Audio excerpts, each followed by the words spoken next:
através dos séculos e dos tempos, tem sido impactado profundamente pelo livro de Romanos.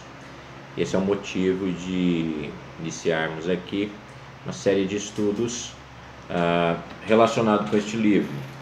Uma vez que eu ministrei a aula de exposição deste livro recentemente, eu quero aproveitar para também transmitir esse mesmo conhecimento e deixá-lo disponível em vídeos, não é? Então, Agostinho, Lutero e tantos outros homens na história foram de fato impactados e bastante impactados pelo livro de Romanos. Só que, na verdade, não termina com estes homens, né, esta influência, porque a ênfase no livro de Romanos ela está na existência de Deus, na prevalência do pecado, nas boas novas da salvação. Então, esse livro ele é tão relevante para a época que foi escrita, quanto é relevante para nós nos dias de hoje, na nossa época, né? E Romanos não é um livro de fácil entendimento. Embora ele seja muito apreciado, ele é um livro difícil, porque Paulo escreve este livro com uma escrita bastante complexa, com sentenças longas e complicadas. Paulo usa um vocabulário teológico especializado, que é desconhecido da maioria das pessoas. E, na verdade, então, tem sido uma experiência bastante, para alguns, difíceis até entender de fato este livro. Então, este livro ele deve realmente ser algo que deve ser estudado. E não deixar de olhar para esta epístola, porque na verdade ela é um tesouro inestimável, tesouro com muitas coisas, né? E nós precisamos então estudar este livro e aprender dele, aprender daquilo que ele nos ensina, daquilo que ele nos mostra, porque ele de fato tem muita coisa para a igreja do nosso tempo. Então, antes de iniciarmos esse estudo sistemático de cada parte de Romanos, temos que ter uma compreensão do todo do livro, né? E sem isso, ocorre a possibilidade de deturparmos a compreensão dele, a interpretação dele, os ensinamentos deste livro, né? Então, nessa primeira aula, nós precisamos pensar quem escreveu Romanos, tá? Por que acreditamos que a cópia da carta que temos hoje ela é idêntica à cópia original, tá? Ou tem toda a essência da cópia original. Mas as características das pessoas que receberam essa carta, a situação da vida do autor e dos destinatários da carta, por que essa carta foi escrita, o assunto dessa carta, né? Por que ela é relevante para nós hoje, né? Então, pensando, por exemplo, na relevância contemporânea, Romanos tem relevância contemporânea? Tem significado prático para a nossa geração? Então, ao começar a estudar o livro de Romanos, pode ser útil considerar as razões porque ainda é válido estudar este livro em detalhes nos dias de hoje. Primeiro porque Romanos foi escrito para uma sociedade bastante parecida com a nossa sociedade atual, né? Com a sociedade ocidental moderna. Há muitos paralelos entre Roma e dos dias de Paulo e a sociedade ocidental contemporânea. Paulo escreve para um público que é mais urbano do que rural. Ele ministra em tempos de alta difusão de viagens, de comunicações, de intercâmbio cultural. Naquela época, bem como na época de hoje, profundas mudanças sociais estavam acontecendo, né? E, além de tudo, o fermento religioso havia se espalhado por toda parte. Então, os paralelos entre a sociedade romana e a sociedade moderna, eles parecem ser bastante óbvios. Mas também, a sociedade romana era como a nossa civilização moderna, uma cultura destituída quase que por completo de valores espirituais. E como no caso de muitas pessoas de hoje, a maioria dos romanos não tinham conhecimento algum sobre Deus, sobre o Deus apresentado pela Bíblia, o Deus que os cristãos se devotam. Então, pouquíssimas pessoas já haviam tido algum contato com cristãos ou ouvido a apresentação do Evangelho da cruz de Cristo, de maneira clara, lógica e verdadeira. Então a epístola de Paulo aos Romanos mostra como comunicar o Evangelho a essas pessoas, e sendo assim pode ser de grande ajuda para os cristãos modernos que convivem com pessoas quase tão ignorantes das coisas espirituais quanto nos tempos dos romanos, aprender desta epístola e ouvir dela. Também a Romanos enfatiza os principais temas teológicos. Romanos é, sem dúvida alguma, o melhor livro de teologia bíblica jamais escrito, porque ele explora as verdades cristãs básicas, de forma mais sistemática, e as trata com maior profundidade do que qualquer outro livro da Bíblia. Morris, de maneira muito competente, ele demonstrou isso, que o grande fator unificador de Romanos é a sua doutrina de Deus. Romanos nos mostra Deus em ação, apresentando em sua obra de salvação da humanidade por meio de Cristo.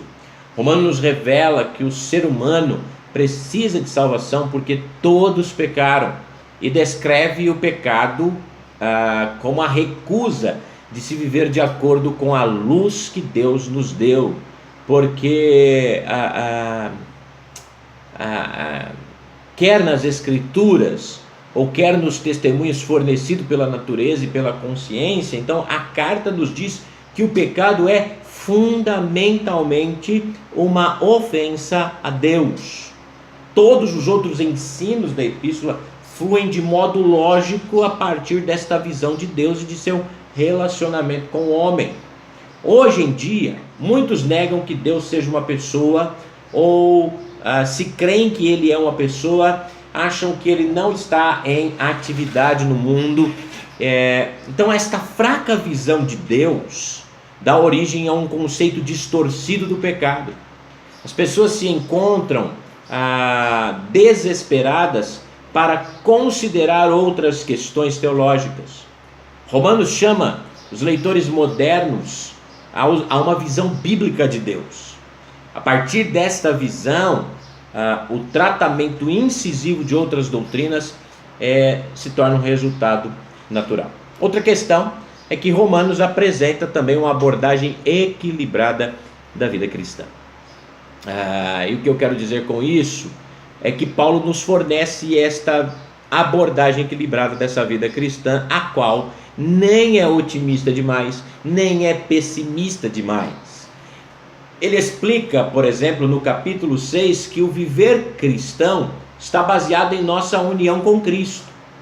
Paulo não vê a vida cristã como uma vida de vitória independente de conflitos, ou uma vida de conflitos sem vitórias. Na verdade, ele considera o viver cristão uma vida de vitória em meio a conflitos. Também Romanos provê fundamento para um sistema de ética e valores. Um paradoxo de nossa era é que as pessoas desejam ter um sistema ético que oriente tanto aos indivíduos quanto à sociedade, mas não conseguem justificar a escolha do sistema ético específico que abraçam. Dizem que devemos nos comportar de uma determinada maneira, mas não fornecem nenhum bom motivo pelo qual devemos fazê-lo. As opiniões morais que ouvimos podem, em alguns casos, serem corretas, mas nunca nos fornecem uma explicação de suas razões. Então Romanos nos dá uma lista de explicação.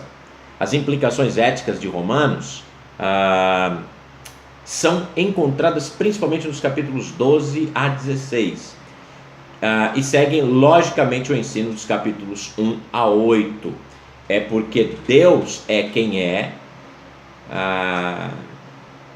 é porque Deus é quem Ele é e porque Ele supriu todas as nossas necessidades espirituais em Cristo, que devemos nos comportar de forma especial.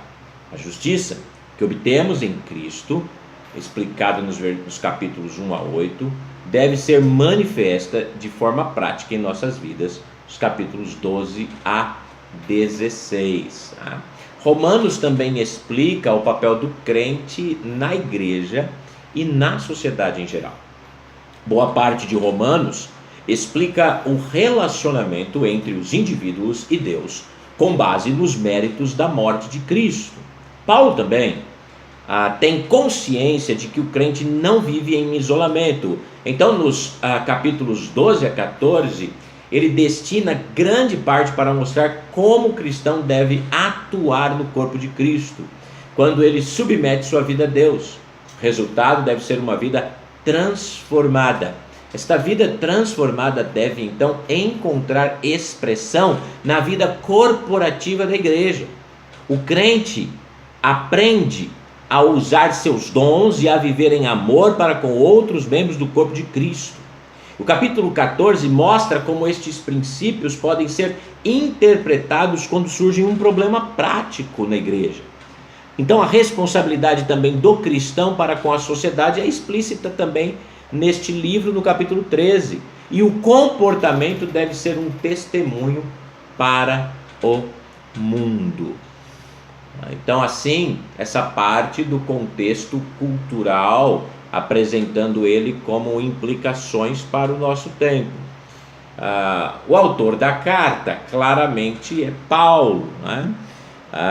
Diferentemente de algumas epístolas do Novo Testamento que levam o nome de Paulo, Romanos nunca foi questionada, ou pelo menos seriamente questionada a respeito de sua autenticidade.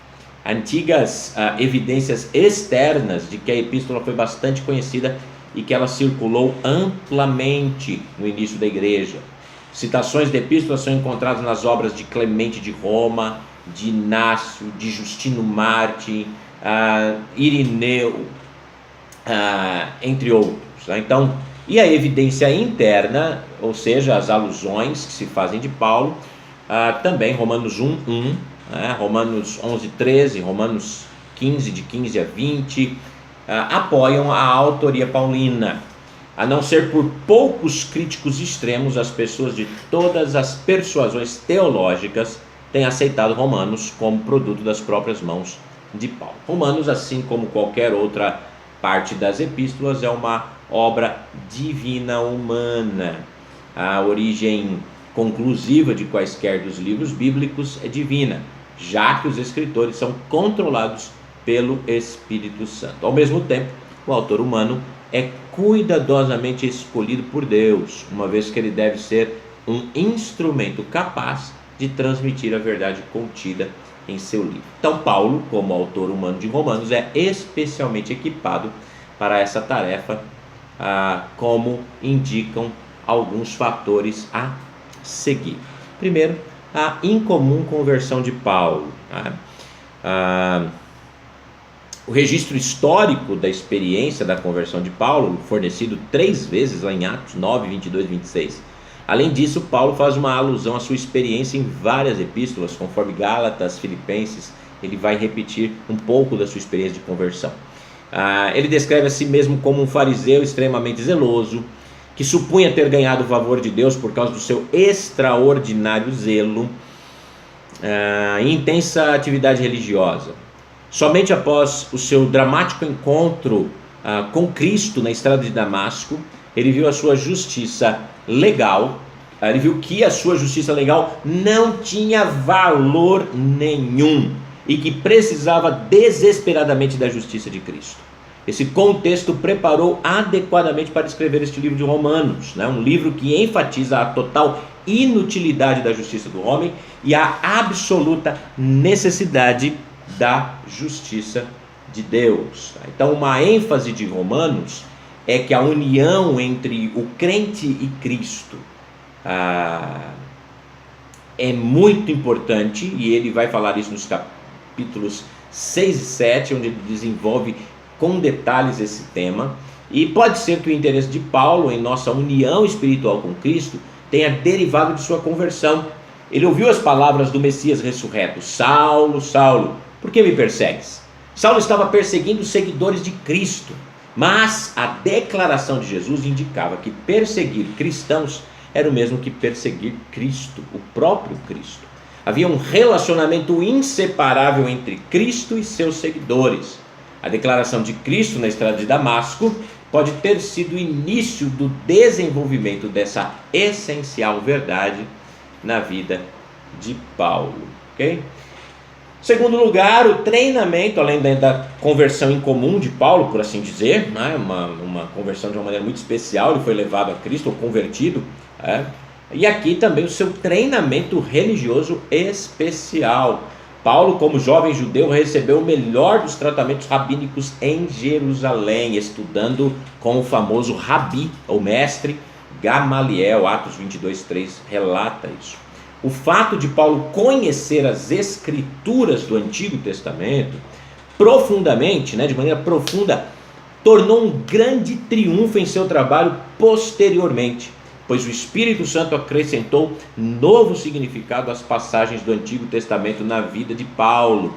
Na verdade, ele pôde entender o que de fato o Antigo Testamento dizia, e não na sua interpretação farisaica, mas agora entendendo por meio do Espírito como Deus direcionou cada autor do Velho Testamento, apresentando algo de maneira muito especial. E esse conhecimento de Paulo o ajudou muito a entender como aplicar este conhecimento, que ele teve por intermédio do conhecimento dele do Antigo Testamento, como aplicar isso na vida dos cristãos, Então Paulo, ele praticamente vai repetir alguns temas do Velho Testamento, e de maneira muito clara, parece que Paulo está usando aquela frase, está escrito, Então Paulo conhecia bastante, ele tinha a herança judaica de conhecimento, e ele era zeloso por Deus, mesmo na sua ignorância, seu zelo farisaico,